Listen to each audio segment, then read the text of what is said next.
राज्यातल्या राजकीय घडामोडींकडे वळूयात। महाराष्ट्रामध्ये जे काही घडलंय त्याला माजी सरन्यायाधीश डी.वाय. चंद्रचूड जबाबदार असल्याचा आरोप ठाकरे गटाचे खासदार संजय राऊत यांनी केलेला होता।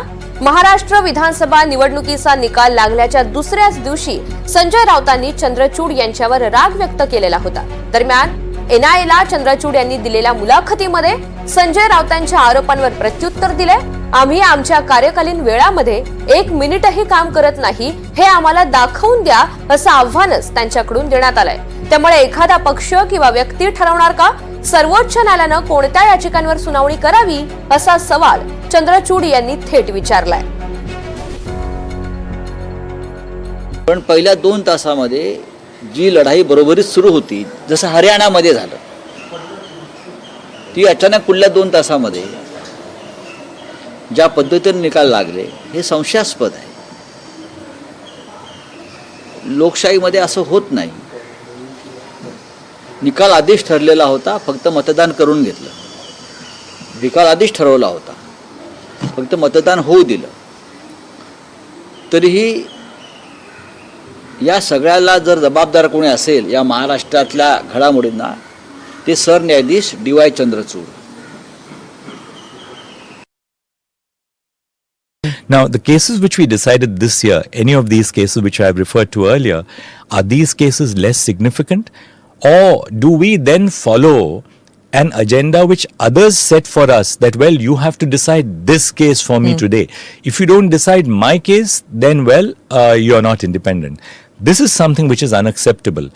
And the real problem today is this, and that's why, I must say this. It's because we have refused during my tenure as a Chief Justice.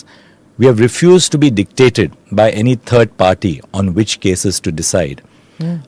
Sometimes, very highly resourced persons come to the court and they try and suborn the system by saying, well, my case should be heard first. And this was a matter of concern to me as Chief Justice. Should we be listening to those cases only because the most resourced in terms of lawyers, in terms of the clients whom they represent, come to court and say, well, hear my case first? Sorry, we are not going to give that priority to people who are merely because they have resource and they have the ability to afford the best. मग न्यायालय ही काय सरकारची भूमिका, भ्रष्टाचारांची भूमिका बजावतात का? चंद्रचूड हे विद्वान आहेत, कायद्याचे अभ्यासक आहेत, देशाच्या सरन्यायाधीशपदी पोचलेली ती व्यक्ती आहे। आम्ही त्यांचा आदर करतो, मला त्याच्याविषयी काही म्हणायचं नाही।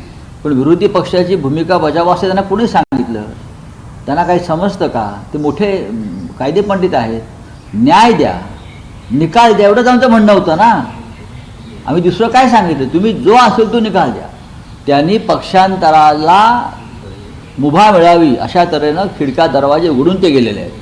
कधीही कोणी पक्ष बदला, सरकार पाडा, देशाच्या सुप्रीम कोर्टाची जबाबदारी होती घटनेचं, कायद्याचं, संविधानाचं, नीतिमत्तेचं रक्षण करणं।